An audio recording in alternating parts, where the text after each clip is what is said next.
मदीने की एक नूरानी शाम थी। रमज़ान की पाक हवाएं चल रही थीं, फिजाओं में रहमत उतर रही थी और हर दिल अल्लाह की तरफ झुका हुआ था। उस छोटे से सादे घर में जहाँ दौलत नहीं थी मगर सब्र था, जहाँ दुनिया की चमक नहीं थी मगर आखिरत की रोशनी थी, वहाँ थी बीबी फातिमा।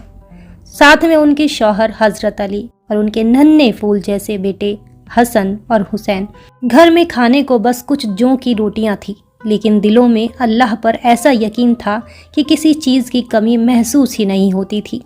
तीनों ने अल्लाह की राह में 3 दिन का रोज़ा रखने की मन्नत मानी। पहला दिन आया, पूरा दिन भूख और प्यास में गुजरा, लेकिन चेहरे पर शिकन नहीं, लबों पर शिकायत नहीं, बस जिक्र और दुआ।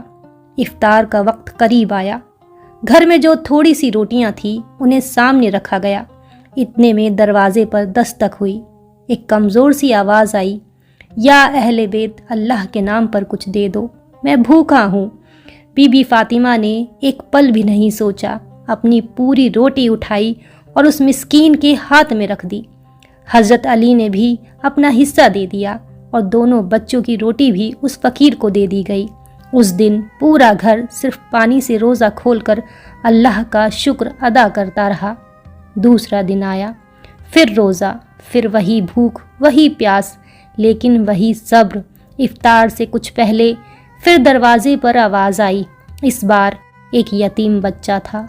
उसकी आंखों में भूख थी, होठों पर सूखापन था और चेहरे पर बेबसी। बीबी फातिमा ने बिना कुछ कहे अपनी रोटी फिर आगे बढ़ा दी और हज़रत अली ने भी, छोटे हसन और हुसैन ने भी मुस्कुराकर अपना हिस्सा दे दिया। और उस दिन भी पूरा घर सिर्फ पानी पीकर अल्लाह का नाम लेता रहा। तीसरा दिन आया। अब घर में कुछ भी नहीं बचा था। कमज़ोरी इतनी थी कि खड़ा होना मुश्किल लग रहा था, लेकिन दिलों में अल्लाह की मोहब्बत अभी भी उतनी ही मजबूत थी।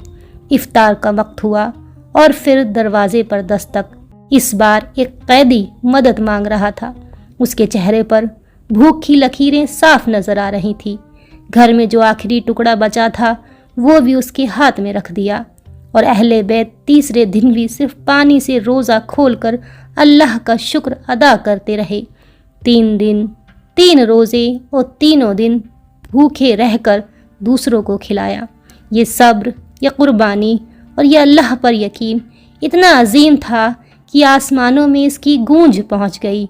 और फिर अल्लाह ने कुरान की आयत उतार दी, वयुतइमून अत्ताम अला हुब्बिही मिस्कीनन व यतीमन व असीरन। और ये लोग अल्लाह की मोहब्बत में मिस्कीन, यतीम और कैदी को खाना खिलाते हैं। और आगे फरमाया, हम तुम्हें सिर्फ अल्लाह की रज़ा के लिए खिलाते हैं, हम न तुमसे कोई बदला चाहते हैं और ना ही शुक्रिया। तफसीर की किताबों में साफ लिखा है कि आयत अहले बैत की शान में नाजिल हुई, यानी अली, फातिमा, हसन और हुसैन रज़ी अल्लाह अन्हा के लिए। जब ये वाक़या हज़रत मोहम्मद को बताया गया तो उनकी आंखें भर आई और उन्होंने फरमाया, फातिमा मेरे जिगर का टुकड़ा है, जिसने उसे दुख दिया उसने मुझे दुख दिया। आज हम कहते हैं रोज़ा मुश्किल है, भूख बर्दाश्त नहीं होती, प्यास बर्दाश्त नहीं होती, लेकिन बीबी फातिमा और उनका घर 3 दिन भूखा रहा मगर किसी से शिकवा नहीं किया, सिर्फ सब्र, शुक्र और सिर्फ अल्लाह की रज़ा।